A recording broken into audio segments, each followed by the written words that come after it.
कौन ब्रह्मा का पिता है, कौन विष्णु की माँ, शंकर का दादा कौन है, हमको दे बता।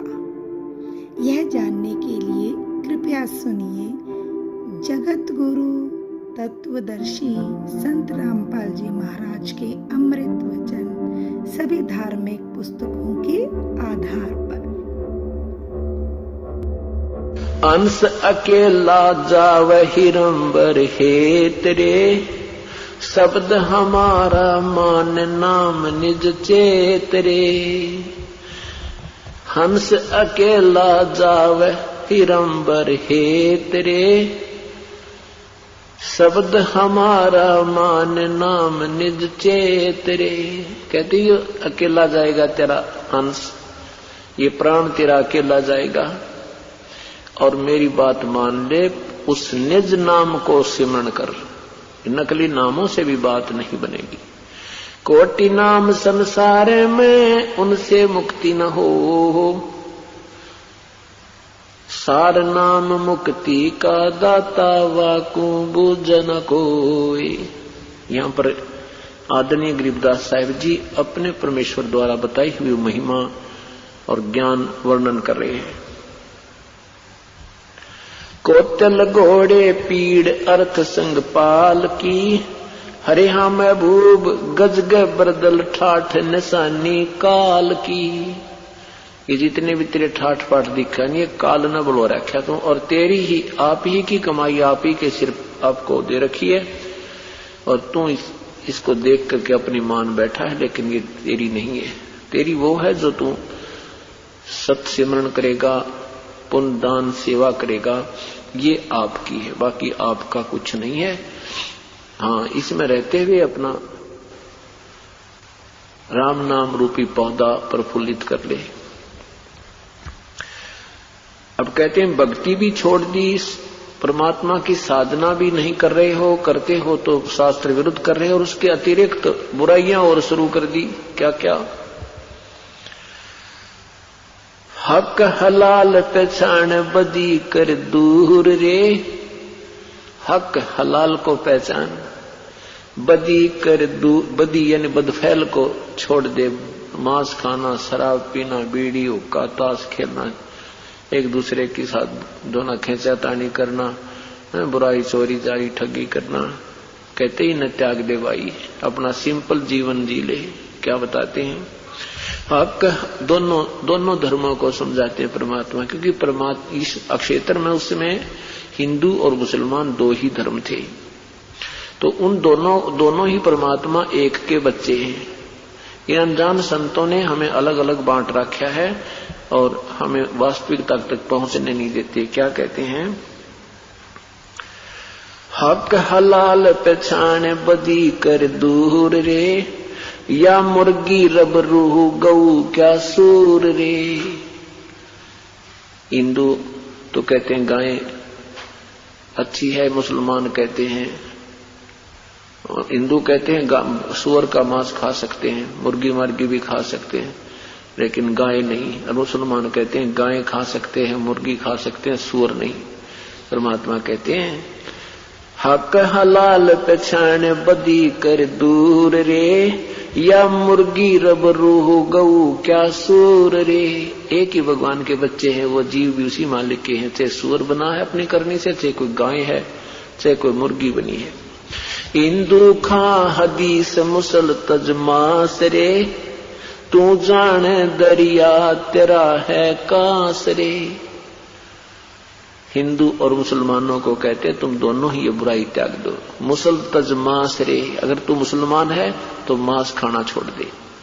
शराब तो मुसलमान नहीं पीते थे, और हुक्का हक्का भी बंद कर दो। मुसल तज मांस रे, तू जाने दरिया तेरा है कांस रे। यानी कांसी होती थी एक धातु, अब तो समाप्त होगी है, बहुत कम नजर आती है।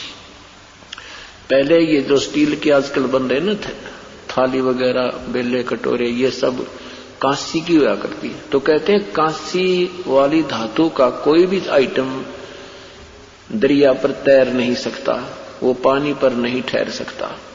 तो कहते तू जो साधनाएं कर रहा है, जो आप क्रिया कर रहे हो, इससे तेरी मुक्ति नहीं हो सकती, अर्थात इस साधन से तू पार नहीं हो सकता।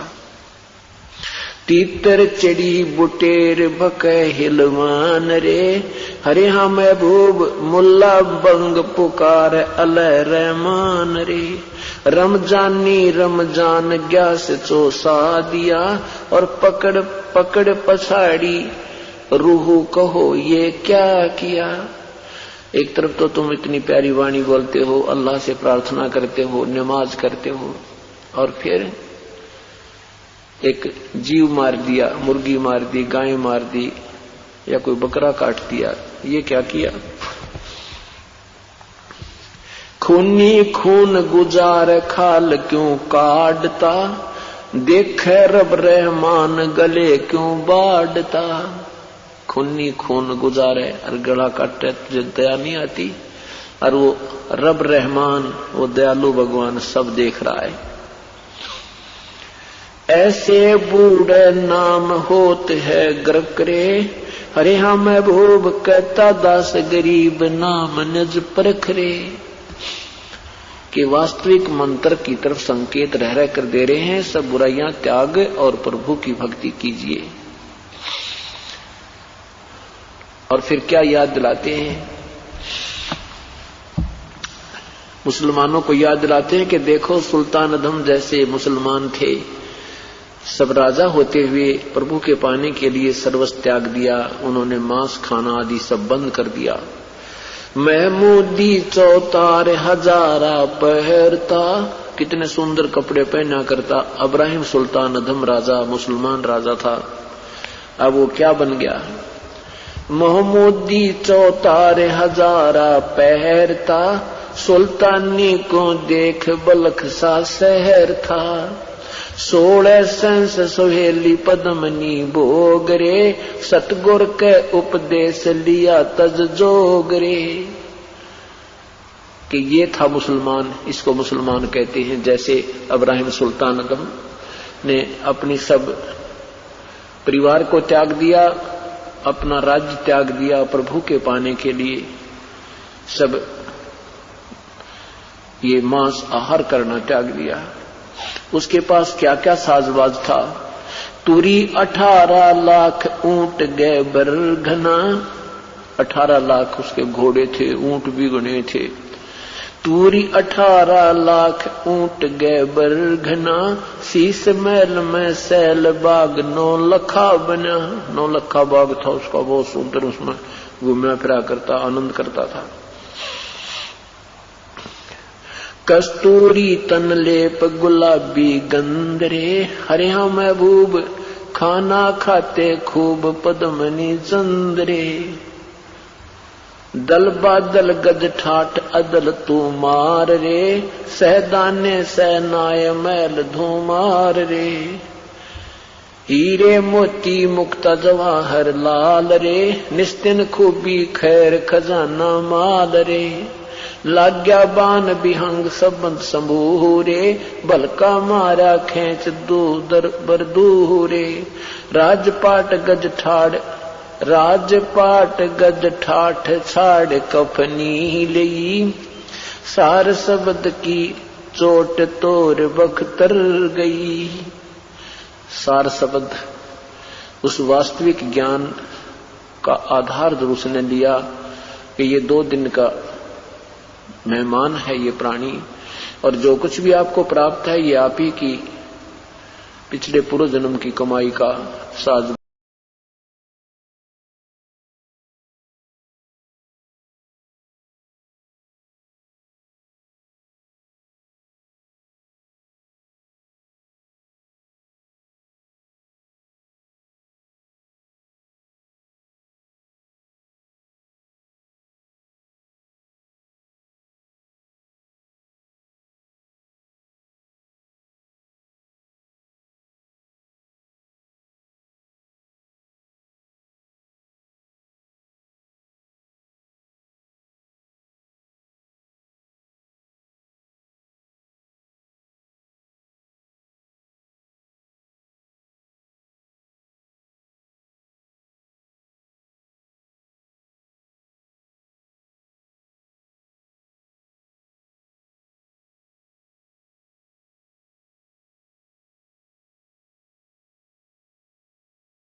कीन्या मगर पियाना सतगुरु कीन्या मगर पियाना सतगुरु कीन्या मगर पियाना हो।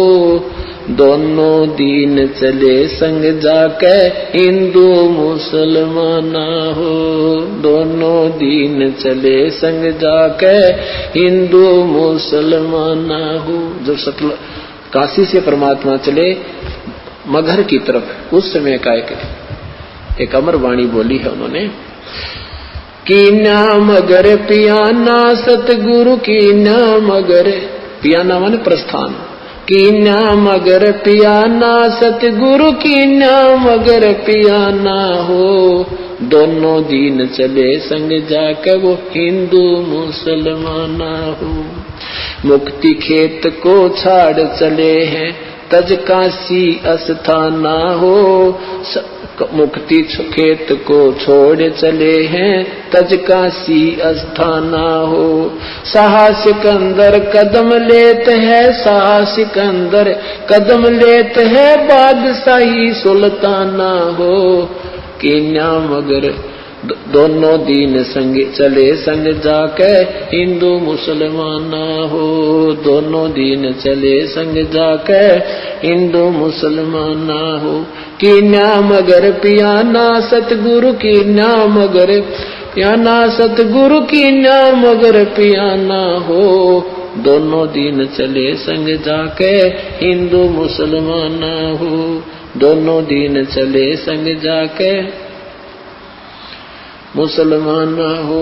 चार वेद के वक्ता संग हैं वो खोजी बड़े बयाना हो। सालग राम सुरत सेवे वो ज्ञान समुद्र दाना हो।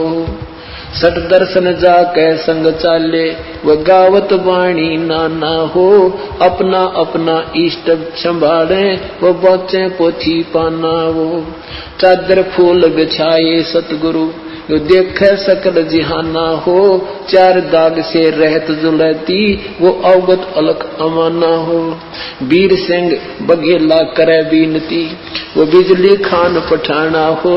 दो चादर बख्शीश करी है दीन्या यो परवाना हो। नूर नूर नूर निर्गुण पद मेला ये देख बहे हैराना हो। पद लो नीन बहे अविनाशी पाए न पाए पिंड न प्राना हो। शब्द स्वरूप साहेब साहेब सरबंगी शब्द शब्द समाना हो। दास गरीब कबीर अरस में उसकी फर्क धवज निशाना हो। परमात्मा जब सतलोक वहां काशी से चले मगहर के लिए, वहां का वर्णन किया है कि वहां उनके अपने अपने जादू जंत्र वाले पोथी पत्रे ले लेकर अपने अपने भगवानों के गुण गाते हुए जा रहे हैं। तो वहां जाकर देखा परमात्मा दो चादर बख्शीश करी है। दो चादर बख्शीश करी थी, ये बख्शीश दे दी तुम्हें, तुम प्यार की बख्शीश है तुम्हारे लिए। और दीन आयो परवाना हो, ये प्रमाण देगे कि मैं समर्थ हूं। पद लोलीन बहे अविनाशी, अपने सतलोक को चले गए वो अविनाशी परमात्मा। और पाए पिंड न प्राणा हो, उनका कोई शरीर नहीं मिला। शब्द स्वरूप, शब्द स्वरूप माने वो शब्द स्वरूपी राम, ये कबीर परमात्मा है। शब्द स्वरूपी साहेब, साहेब कहो राम कहो, ये शब्द स्वरूप राम भी कबीर परमात्मा। शब्द स्वरूप माने अविनाशी। अब क्या बताते हैं कि इस काल के डर से, काल की हिदायत से ये दुर्गा को इतना सख्त कर रखा है, स्ट्रिक्ट कर रखा है इस काल ने कि यहां से कोई प्राणी चला नहीं जा मेरे लोक तय। तो इस दुर्गा ने ये पहले तो ये अन्य अप्सराओं को भेजती है ऋषि संतों के पास, या कोई और कारण से, जैसे किसी भी कारण से उनका आपस में कोई मनमुटाव या भक्ति भंग करके छोड़ती है। तो कहते हैं परमात्मा के सामने स्वयं वो दुर्गा, क्योंकि इस भगवान को पहचान नहीं पाते। अब अगर ये पहचान ले कि ये कबीर परमेश्वर है तो इनका कर्जा पाट गया कि ये सचमुच वही पूर्ण परमात्मा है। तो ये इनको ऐसा ही संत समझते हैं। तो कहते हैं ये दुर्गा खुद आकर के और एक सुंदर स्त्री का रूप बना करके उसको, भगवान को रास्ते में, यहां से चलने के बाद बड़ा बखेड़ा शुरू होता है। यहां से जब साधक जाता है, अगर सतगुरु शरण है तो फिर तो कोई खतरा नहीं, परम संत साथ होगा। और जब वो परमात्मा अकेले जा रहे थे तो फिर उसमें उन्हें सोची वैसे भगत जा रहा है और इसको काबू कंट्रोल करो, कंडम करो। क्या बताते हैं, देखा मगर जहूरा सतगुरु, देखा मगर जहूरा सतगुरु, देखा मगर जहूरा हो, काशी में कीर्ति कर चाले, वहां मिले नूर में नूरा हो। काशी में तो अपनी कीर्ति बना के महिमा गा कर चले गए, अब वहां से वो नूर परमात्मा का यानी तेजो में शरीर अपने वास्तविक स्थान सतलोक में पहुंच गया। आदि माया आदि अरस से उतरी बनी अप्सरा हूरा हो, हम तो बरे कबीर पुरुष को, तू है दुल्हा पूरा हो। माया कहे कबीर पुरुष से, देखो बदन जहूरा हो, अर्श विमान स्वर्ग में मंदिर, भोग गए हमको सूरा वो। कहे कबीर सुनोरी माया, क्यों कुटिल नजर तुम घूरा हो, जिन भोगी सो नरक के रोगी, होगे धूरम धूरा हो। माया कहे कबीर पुरुष से, मैं हूँ जग से दूरा हो, मैं तुम्हारी पटरानी दासी, राखूं पलक हजूरा वो। कहे कबीर सुनोरी माया, तुम हो लड्डू बूरा हो, जो तुझे खावे वो बह जावे, वो तो अकल के कूरा हो। कि तू तो बूर के लड्डू हैं, बूर के लकड़ी के बूर के लड्डू बना दे, दूर तो बढ़िया दिखे पर खान में काटने के कोई ना। कहते यहाँ काल के लोग का जो भी सुख है ये बूर के लड्डू हैं, देखने में अच्छे लगे, वास्तविकता कुछ नहीं। श्वेत मुकुट जहाँ कहते श्वेत मुकुट जहाँ श्वेत छत्र है, हमारे बाजे अनहद तूरा हो, दास गरीब कहे सुन माया, हमसे रही हो दूरा हो। परमात्मा कहते तो हमसे दूर रहे। अब क्या बताते हैं, माया सतगुर से अटकी ही, माया सतगुर से अटकी। या माया परमात्मा के साथ आके और अपने डोरे डालन लगी। जो परमात्मा बोले योगनी हमरे क्यों भटकी, योगनी हमरे क्यों भटकी, हम तो भगली गर योगी, हम तो भगली गर योगी, हमने माया के भोगी, हम न माया के भोगी, तो मैं झगड़ा है भारी, तो मैं झगड़ा है भारी, मारे बड़ छत्रधारी, मारे बड़ छत्रधारी। माया कहती है सेवा कर सो मैंने की, सेवा कर सो मैंने की। परमात्मा कहते हमको लागत है फीकी, हमको लागत है फीकी, हमरी सार नहीं जानी, हमरी सार नहीं जानी, अरी तत घाल दई घाणी, अरी तत गाल दई घाणी। परमात्मा कहते तू जाए भी यहाँ से, चलती फिरती क्यों नाही, तू चलती फिरती क्यों नाही, हम रहते अवगत पद्माही, हम रहते अवगत पद्माही। अरे तू तो गैली है गोली, अरे तू गैली है गोली, दाग लगावेगी चोली, हमरे दाग लगावेगी चोली। मेरा अंजन है नूरी, काल क्या कहती है माया, मेरा अंजन है नूरी, मेरा अंजन है नूरी, अंदर मैं कह कस्तूरी, अंदर मैं कह कस्तूरी। परमात्मा कहते हैं किसी राजा राणा पे जाओ, किसी राजा पे जाओ, हमरे मन नहीं भावो, हमरे मन नहीं भावो, मैं तो अर्धंगी दासी, मैं तो अर्धंगी दासी। परमात्मा कहते हैं हम तो अनहदपुरवासी, हम तो अनहदपुरवासी, हम यहाँ के लोग के नहीं है, हम सतलोक के रहने वाले हैं। हमरा अनहद में डेरा, हमरा अनहद में डेरा, अंत ना पावेगी मेरा, अंत ना पावेगी मेरा। हम तो आद जुगानी जी, हम तो आद जुगानी जी, अरे तुझे माता कहूँ अकधी, अरे तुझे माता कहूँ अकधी। परमात्मा संकेत देते हैं कि नादान तुझे माँ कहूँ कि बहन कहूँ, क्योंकि अपने आप को छुपा के कि यहाँ का प्राणी सिद्ध करते हुए, साधक सिद्ध करते हुए कहते हैं कि तू उसी लोक से आई है, अब हम भी उसी लोक से आए हैं, अब तुझे माता कहूँ या मैं बहन कहूँ, तेरा कौन सा नाता वर्तू तेरे तक। अब सब पुण्यात्माओं ये काल का बहुत बड़ा बखेड़ा है। अब परमात्मा उसको समझाना चाहते हैं, पर यहाँ आने के बाद जीव का बुद्धि भ्रष्ट हो चुकी है। अब क्या कहती है अरे अब मैं देऊंगी गारी, अब मैं देऊंगी गारी। परमात्मा कहते हम तो योगी ब्रह्मचारी, हम तो योगी ब्रह्मचारी, यानी हम सब चीज सहन करने वाले हैं। गाली देगी उसने भी स्वीकार कर लेंगे। कहती आसन बंधोगी जंदा, आसन बांधूंगी जंदा, गल में डारूंगी फंदा, गल में डारूंगी फंदा। वो एक पड़ोसन के घर गई, जाके बैठ गई। पहले कोई वस्तु मांगने से पहले शिष्टाचार के नाते कुशल मंगल पूछी जाती है।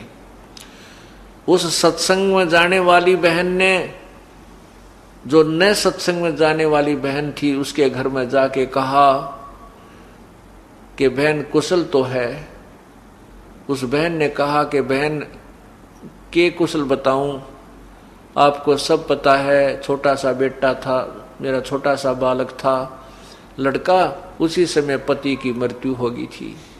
फिर मैंने सोचा था इस बच्चे ने पाल पोस दूंगी, बड़ा होगा, इसके आस पर मैं अपना दिन तोड़ रही थी कि बड़ा होकर के ये लायक निकलेगा और अपने काम ने संभाल लेगा। यो ऐसा निकम्मा हो गया, शराब पीने लग गया, नशे करता है, मेरी एक भी बात नहीं मानता, सारी सारी रात पता नहीं कहाँ घूमता रहता है, कभी देर से आता है, कभी सवेर से आता है, काम को कहती हूँ तो मानता नहीं है। मैंने तो रो रो के अपनी आंखें खराब कर ली है, क्या करूं, कहाँ जाऊं, कहाँ मरूं। तब उस बहन ने कहा, बहन आप सत्संग में जाने वाली बहन ने कहा कि आप मेरे साथ सत्संग में चला करो, वहां जाने से आपका दुख हल्का हो जाएगा।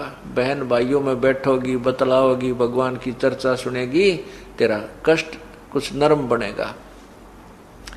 वो बहन कहने लगी कि बहन मैं नहीं जा सकती सत्संग में, क्योंकि मेरे सिर पर धनी नहीं है, मेरा पति नहीं है। तुम्हारे तो पति हैं और दुनिया की जुबान बंद है। यदि मैं सत्संग में जाने लगी तो ना जाने लोग के बात बनाएंगे कि इस पर धनी नहीं है सिर पे, और ये ऐसे ऐसे बदनाम किया करेंगे।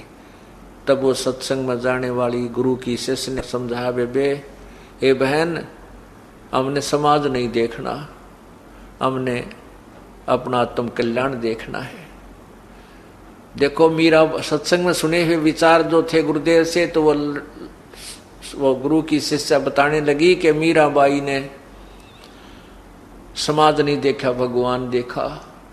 यदि मीराबाई समाज से डरकर और सत्संग में ना जाती तो मीराबाई को कोई याद नहीं करता, उसका मोक्ष नहीं होता, वो भी कितने गधी बनी फिर रही होती। मीराबाई को ये समझ में आ गया था कि ये समाज मेरे को कोई लाभ नहीं देगा, जब मैं शरीर छोड़कर जाऊंगी उस समय मेरा किया हुआ पुण्य और ये भजन मेरे साथ रहेगा। जिस कारण से उसने, मीराबाई ने समाज को नहीं देखा, भगवान को देखा। ए बहन, संतों के शरण में जाने से ये दुख भी दूर हो जाया करते हैं, तो हो सके तेरा लड़का भी सुधर जा। अब उस बहन की ये बात सुनकर कहने लगी, बहन गुरु शिष्य, जो गुरु की शिष्या थी, उसकी बात सुनकर वो अनुपदेशी जो उपदेश नहीं ले रही थी, वो कहने लगी, बहन मेरे बस की बात नहीं सत्संग में जाने की। हाँ, तो आप कैसे आना हो गया तेरा? तो जो सत्संग में जाने वाली यानी गुरु की शिष्या थी, वो कहने लगी, बहन आज मैंने गुरुदेव का भोजन देना था, मेरा सेवा का नंबर है और हमारा दूध फट गया। आपके घर ताजी ब्याई गाय है, मुझे दूध दे दे, और चाहे उधारा दे चाहे मोल दे दे। उस बहन ने आओ देखा ना ताओ देखा, दूध काट के उसी टाइम निकाल करके भैंस के थनों से खुट्टी का टांग रखा था, बाल्टी ज्यों की तो भरी हुई, उठा के वह बाल्टी सारी की सारी उसके पात्र में डाल दी और कहने लगी, बहन जी आप ये दूध ले जाओ। अब वो गुरु की शिष्या ने कहा, बहन कुछ तो रख ले घर के लिए। अके नहीं, आज तो सारा ले जाए इसने, मेरे भी भाग जाग जाएंगे, महात्मा जन भगत जन भोजन खाओगे हैं, और आप ले जाओ। अब पुण्यात्माओं अच्छे काम में सहयोग दे तो पुण्य बन जाते हैं। और अच्छे काम में जो बाधा करता उसको पाप लग जाते हैं। अब वहां से उस बहन के पुण्य शुरू हो गए, परमात्मा में उसका सिर हो गया, उसमें उसका साझा बन गया। उसी दिन से वो आहार संतों ने खाया, भक्तों ने खीर खाई। कुछ दिनों के बाद उस बहन ने जो सत्संग में जाती थी, उसने विचार किया, परमात्मा ने प्रेरणा की कि इतनी भाग्यवान बहन है, इतनी दाता है वो, कि उसने सारा दूध उठाकर दे दिया। हो सकता है वो भगवान के चरणों में चल पड़े, उसका उद्धार हो जाए, बड़ी भाग्यवान है, बहुत अच्छी नीयत की है। उस सत्संग में जाने वाली बहन ने सोचा कि मेरे से भी कोई मांगन आ जाती सत्संग, हमारी गुरु की शिष्या, तो भी मैं सारा दूध नहीं देती उसको, थोड़ा सा देती, अपना रख लेती। और उसने तो ना वो सत्संग सुन रखा, ना वो कभी ऐसे विचार उसके अंदर आए, और वो इतनी दयालु है कि उसने सारा दूध उठा के दे दिया। अब इस भाव से वो जाकर उसके पास बैठ गई, फिर सत्संग की चर्चा करने लगी, रोजाना जिक्र कर दे, घंटा आध घंटा बैठे। फिर उस बहन को भी आनंद सा आने लग गया जो विधवा थी, और वो लड़का उसका शराब स्वरूप पीता था। कहने का भाव यह है कि सत्संग के विचार सुनने से एक दिन उस बहन को जो अनुपदेशी थी एकदम प्रेरणा हुई, कहने लगी, बहन मैं भी आपके साथ सत्संग में चलूंगी, नाम लूंगी। अब सत्संग गई, वहां विचार सुने तो उस बहन ने गुरुदेव से प्रार्थना की, गुरुजी मुझे उपदेश दे दो महाराज जी। लड़की और जब उपदेश लिया, उपदेश लेकर के आ गई, फिर सत्संग में जाने लगी। जाते ही गुरुदेव के पास यही अर्ज किया करती थी, हे गुरुदेव, हे महाराज जी, मेरा बेटा बहुत बिगड़ गया, शराब पीता है, मेरे कहे के नहीं मानता, अपने चरणों में ले लो प्रभु। इस दुखिया का सबसे बड़ा यही दुख है। बचपन में पति मर गया, जो छोटा सा बालक था जो पति मर गया, मैंने शादी भी इसलिए नहीं कराई कि इस बालक में दुख हो जाएगा, और आज इस बच्चे ने मुझे इतना दुखी कर दिया, मुझे कहीं ठिकाना नहीं है, कहती हूं तो मानता नहीं है। गुरु संत जी कहने लगे, बेटी तू अपनी भक्ति करती रहे, भगवान जरूर सुनेगा तेरी एक दिन। अब क्या होता है कि सत्संग में आने से पता चलता है कि भाई कुछ दान पुण्य भी करना चाहिए। उस बहन ने को प्रेरणा हुई कि मैं पूरे दिन का, उसने फिर कहा, जो बहन उसको नाम दिला के लाई थी उसी से कहा, बहन एक दिन की सेवा मुझे भी दिला दो, मैं भी कुछ सेवा करना चाहती हूँ गुरुदेव की। अब उसने दो चारों से प्रार्थना की, सब नाटकीय कहने लगे, ना भाई ना बहन, मुश्किल से दिन मिला हमारे को तो आज सेवा का, हम तो अपनी बारी नहीं देंगे। उस बहन ने जो उसको नाम दिला के लाई थी, उसी ने अपने टर्न में से शाम के समय का भोजन दे दिया। बहन सुबह का तो मैं खिलाऊंगी, अगली जो बारी आई तो शाम का तू खिला दिए।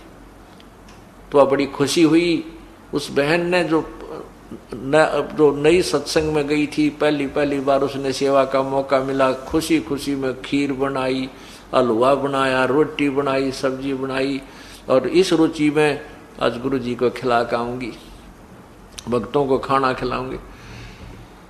अब क्या हुआ, खेल कुदरत का हुआ, बहन खाना बना रही थी, उसको बुखार हो गया, बहुत जबरदस्त बुखार हो गया, और इतना हो गया कि वो 10 कदम नहीं चल सके। अब उस बहन ने अपने आप को कोसा, देखे भगवान आज तो मुझे मुश्किल से अवसर मिला था वो गुरुदेव की सेवा करने का, और आज ये बुखार बन गया, मैं 10 कदम नहीं चल सकती। और वो बेटा ऐसा नालायक से आवत आवर ना भी आवर, आ भी गया तो कया ना माने, वो कति नहीं जाओ, और आज मैं सेवा नहीं कर पाऊंगी तो मुझे कभी भी टर्न नहीं मिलेगी, मुझे कभी सेवा का मौका नहीं मिलेगा, मेरा जीवन व्यर्थ हो जाएगा। इतने में वो लड़का आ गया। वो लड़का आ गया तो उसको उसकी माँ ने कहा, बेटा मेरा एक छोटा सा काम कर दे आज तू। वो बोला कि क्या काम है माँ? बेटा मैंने ऐसे ऐसे नाम ले लिया गुरु जी का, और ऐसे ऐसे वो तेरी चाची ताई से मैंने शाम का सेवा मांग रखी है, गुरु जी का भोजन देकर आना बेटा, मेरा बुखार हो गया देख। अब वो लड़के ने माँ का हाथ पकड़ के देखा, बोला माँ बुखार तो बहुत तेज है तेरे। तो उसकी माँ बोली, बेटा ये रोटी मैंने बांध डाल रखी है और तू आश्रम में दे आ। वो थोड़ी सी दूर पर आश्रम था, 1 किलोमीटर दूरी पे। तो वो उस लड़के ने के स्कीम बना रखी।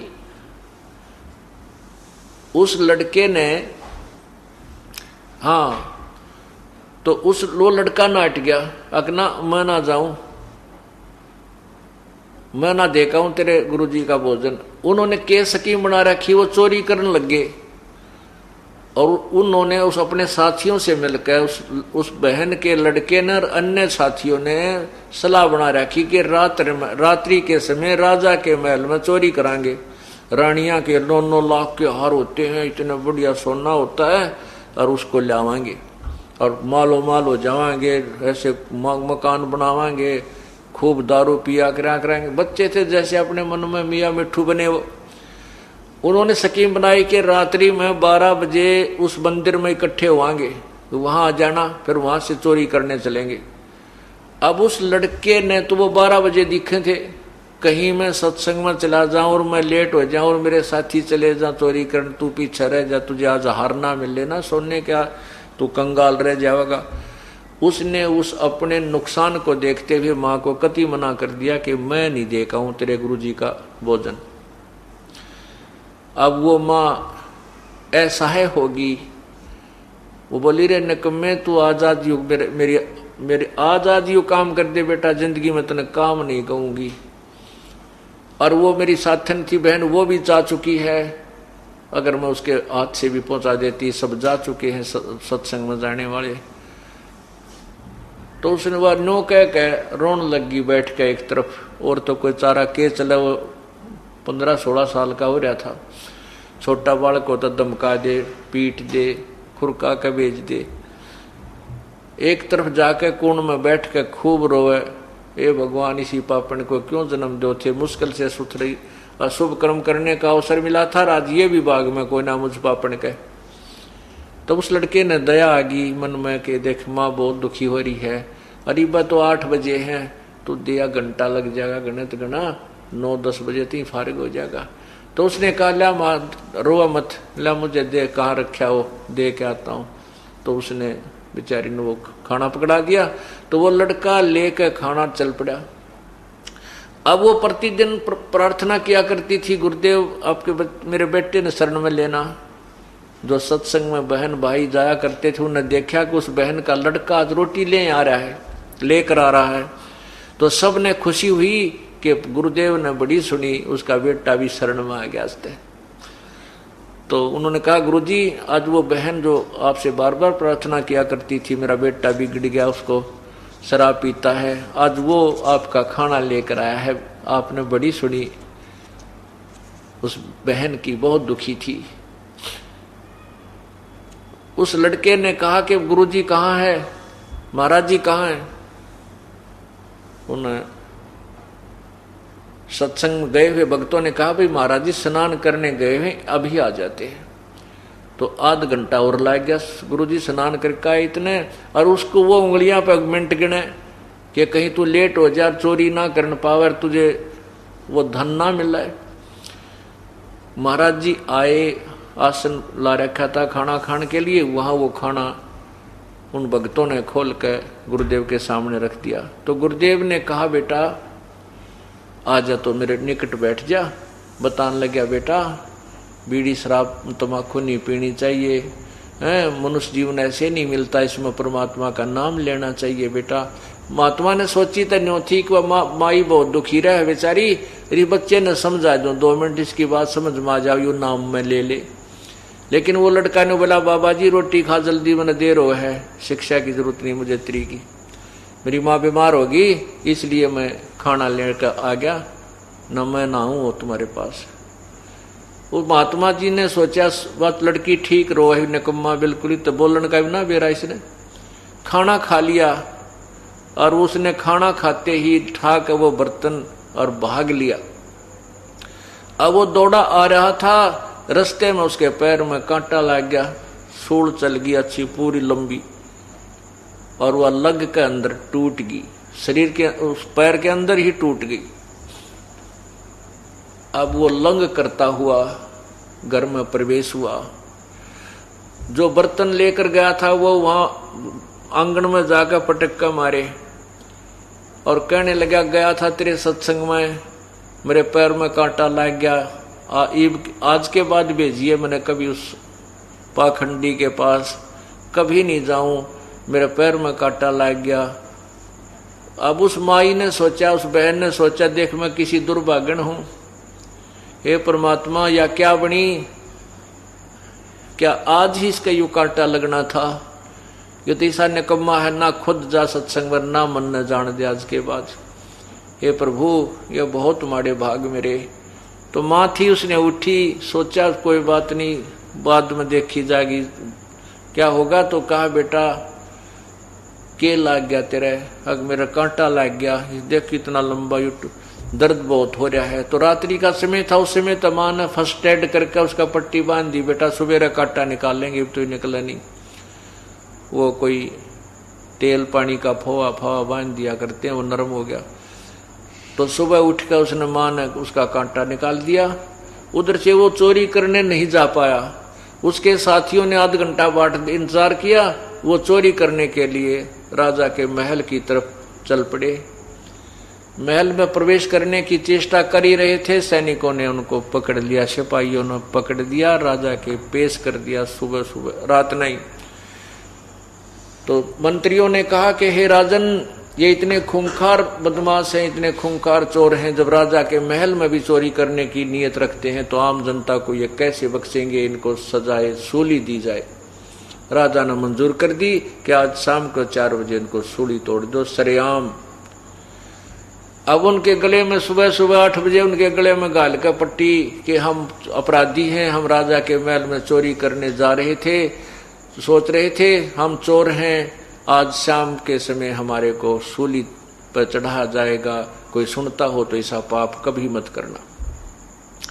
ऐसा उनके गले में पट्टी बांध रखी, उनके मुख से कलाते हुए काला मुंह करके सारी नगरी में एक विशेष बैंड बजाते हुए वो राजा घुमाया करते, राजा के नौकर सैनिक घुमाया करते थे कि उनको देखकर और प्रजा डर जाए, कोई चोरी ऐसी गलती ना करे, इस दृष्टिकोण से।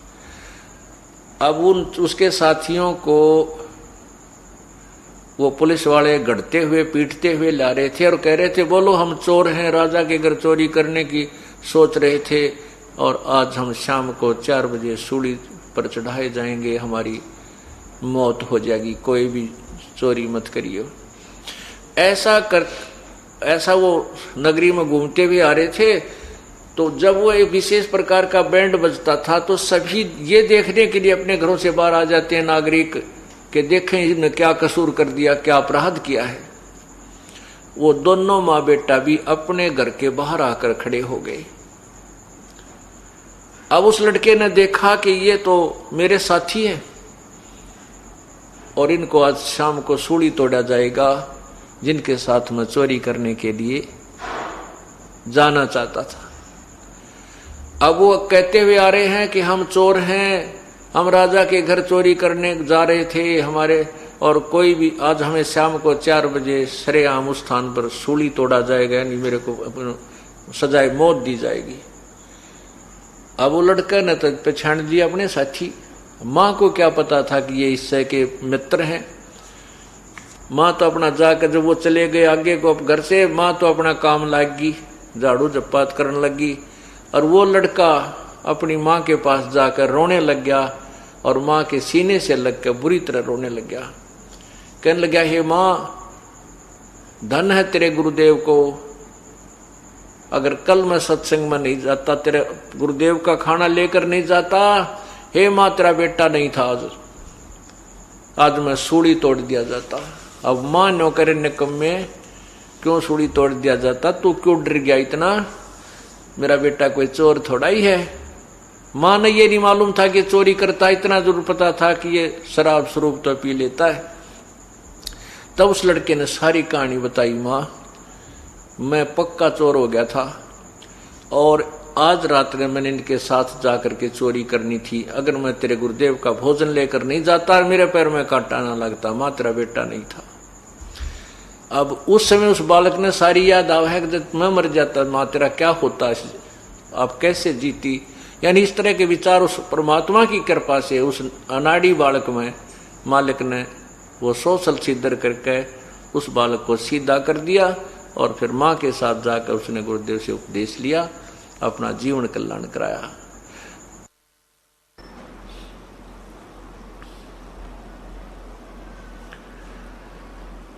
राम नाम रटते रहो, राम नाम रटते रहो, जब तक घट में प्राण, कब हो तो दीन दयाल के बिनक पड़ेगी कान।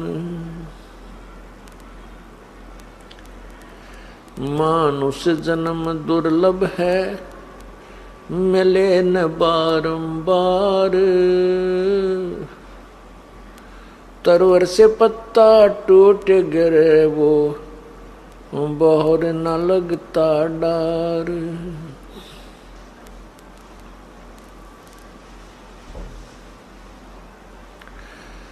बंदे तो कर बंदगी, आप दान देने वाले के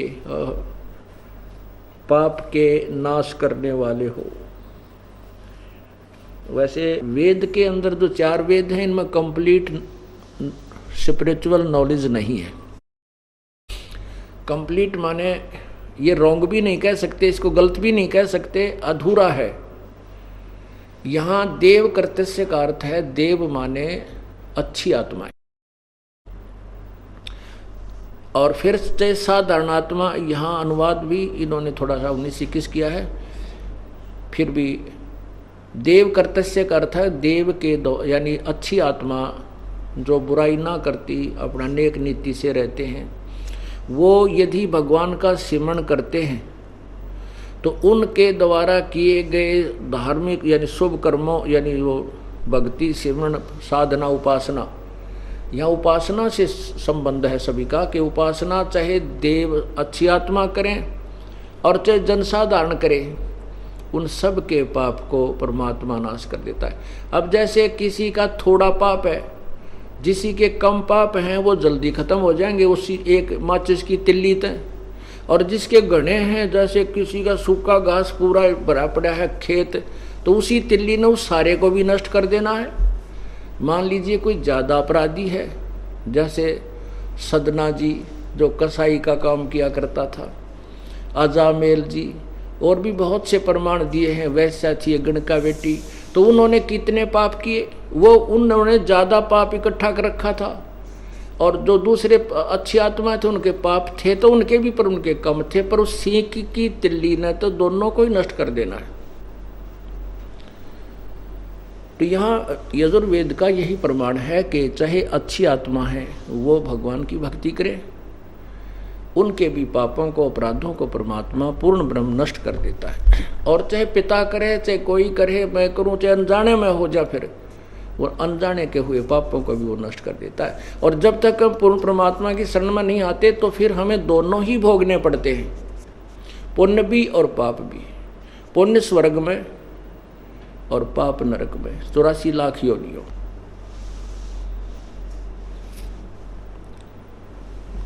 आपने पढ़ा दुर्योधन और दुशासन को द्रौपदी चीर उतारे, दुर्योधन और दुशासन को द्रौपदी चीर उतारे, अंधे को पीन दी थी वो बढ़ गए अंत अपारे, मन तू पावेगा अपना किया रे, भोगेगा अपना किया रे। आगे फिर क्या है भाई, भीष्म पिता और द्रोणाचार्य वो कंस से बाणों मारे, भीष्म पिता और द्रोणाचार्य कर्ण से बाणों मारे, महाभारत में टटीरी के राखे वो घंटा टूट पड़ा रे, मन तू पावेगा अपना किया रे, भोगेगा अपना किया रे। पुण्यात्मा आपको अभी बताया था उदाहरण के आपका ना जाने कौन से पुण्य पिछले जन्म का कोई पुण्य था जिस कारण से आपको परमात्मा की प्राप्ति हो, परमात्मा का यह सच्चा मार्ग प्राप्त हुआ, आप सतलोक आश्रम में पहुंच पाए। अब जैसे हम पहले जो भी साधना किया करते थे उसको सही मानकर करते थे क्योंकि हमें वही अच्छी लगती थी, उसमें हजारों लाखों लोग कर रहे थे और घर में जो छोटा मोटा सुख होया करता जिसको हम सुख मानते थे, भाई नौकरी लग गई, पास हो गए, लड़का हो ब्याह हो गया, लड़का हो गया, लड़की होगी, और भी छोटे मोटे जो कार्य थे, कोई मकान प्लाट मिल गया, मकान बना लिया, तो हम ये सोचा करते थे कि हम जो पूजा कर रहे हैं, हनुमान चालीसा पढ़ रहे हैं या गीता जी का नित्य पाठ कर लेते हैं या ज्योति लगाते हैं बाबा श्याम जी की, हमारे को श्री विष्णु जी का पूजा करते हैं, व्रत रखते हैं, इन्हीं से ये लाभ हो रहा है। अब परमात्मा के इस रोशनी से, परमात्मा के इस तत्व ज्ञान से ये रोशनी हुई कि पता चला कि जो साधना हम कर रहे थे वो तो गीता जी अध्याय नंबर 16 के मंत्र 23 के अनुसार थी, वो तो शास्त्र विधि त्याग कर हमारी मनमानी पूजाएं थी, उनसे तो कोई भी लाभ हमें हो ही नहीं रहा था, ये तो पूर्व जन्म का लाभ था। अब जैसे अभी आपने सुना है कि भीष्म पिता और द्रोणाचार्य जैसे ऐसे योद्धा जिनके नाम से भी वहाँ पूरी सेना कांपा करती कि भीष्म पितामह है और द्रोणाचार्य जिस ओर हो जाएंगे, जिस सेना की तरफ हो जाएंगे वो तो विजयी होंगे ही होंगे। और कहते हैं, और कर्ण यहाँ क्या बताना चाहते हैं कि भीष्म पिता और द्रोणाचार्य जो कर्ण से बाणों मारे, वो योद्धा तो मारे गए उस महाभारत के युद्ध में, और टटीरी के महाभारत में टटीरी के राखे घंटा टूट पड़ा रे। एक पूर्व जन्म की संतनी भक्तनी टटीरी थी, टटीरी एक पक्षी होता है, उसने उसी कुरुक्षेत्र के अक्षेत्र में जहाँ पर यह महाभारत का युद्ध होना था उसमें अंडों को जन्म दे दिया। और जब उसको देखा कि चारों तरफ से सेनाएं आ रही हैं तो उसने अर्ज किया, है परमात्मा आपकी दासी के बच्चों की अंडों की रक्षा करना। कहते हैं इंद्र के हाथी का घंटाला टूट गया, वो घंटा बहुत भारी होता था, 88,000 मन का बताया, वो ऊपर से टूटकर आकर के उन अंडों के ऊपर गिर गया। अब वो इसे पाड़ने ना तो कोई उठा सके ना ठा सके, तो वहाँ कहते हैं पूरा महाभारत 18 करोड़ सेना कट के मर गई, अग्निबाण छूटे और पर्वतों को भी, आसपास के पहाड़ों को भी राख बना डाला, लेकिन उस टटीरी भगतनी के अंडों को कोई आंच परमात्मा नहीं आने दी, चाहे कुछ भी निमित्त बनाया। तो पुण्यात्माओं जो वो तो कोई भी साधना नहीं करती थी, वो ना हनुमान चालीसा करती थी, ना साला सरजाया करती, वो ना कोई बाबा श्याम जी ने पूजा करती, श्याम जी का जन्म भी ना हुआ था जब तक, यानी ये पूजा के योग नहीं हुए थे। तो कहने का भाव ये है कि यहाँ यही बताना चाहते हैं कि पूर्ण परमात्मा की भक्ति से ही जीव को लाभ होगा। और फिर क्या बताते हैं भाई, दुर्योधन और दुशासन को द्रौपदी चीर उतारे, अंधे को पीन दई थी वो बढ़ गए अंत अपारे, मन तू पावेगा अपना किया रे, भोगेगा अपना किया रे। देते को हर देत है जहां तहां से आन, और नहीं दिया वो मांगते फिरना, फिर प्रभु सुने नहीं कान। आज आप देख रहे हो एक मनुष्य है जो कूड़ा करकट कागज चुग चुग कर अपना गुजारा कर रहा है, वो भी इंसान है, वो भी मानव शरीर है उनका। दास ने देखा, एक बार हम पुस्तक छपवाने के लिए चांदनी चौक नई दिल्ली में गए थे, नीचे प्रिंटिंग प्रेस लगी है, ऊपर कमरा किराए पर दे रखा उसने, उस कमरे को 3 पोर्शन बना रखे मजदूरों ने, जैसे ट्रेन के अंदर डिब्बे में कंपार्टमेंट में सीट होती हैं, नीचे और ऊपर। ऐसे उन्होंने उस बना रखी और उस पर 4-4 5-5 तले, 4-5 ऊपर, 4-5 तीसरे पे, ऐसे टाइम पास कर रहे हैं। वो भी इंसान है और एक ऐसे मानव है जो 3